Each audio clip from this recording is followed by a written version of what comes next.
In the desolate frozen reaches of the Arctic, some secrets are claimed by the ice forever. Roald Amundsen, the greatest explorer of his age, vanished into this white silence, leaving behind a legacy that defies time itself.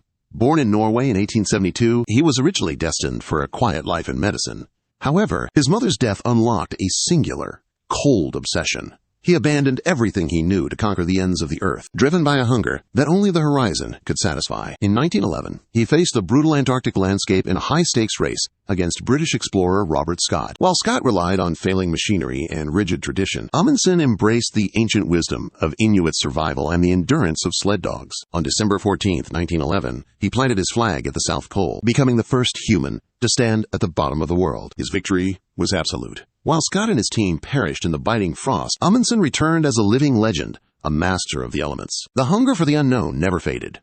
By 1926, he achieved the impossible again. Flying an airship over the North Pole, he was the first to touch both poles, a feat unparalleled in human history.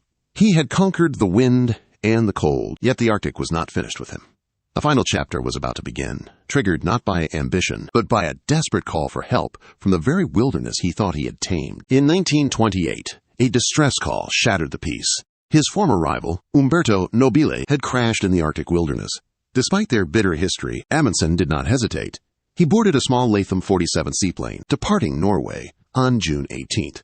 For a few short hours, radio signals crackled across the void, voices lost in static. Then, total silence. The plane simply ceased to exist. Massive rescue efforts scoured the freezing seas for weeks, but the Arctic yielded only a single battered float from his aircraft, drifting aimlessly in the water.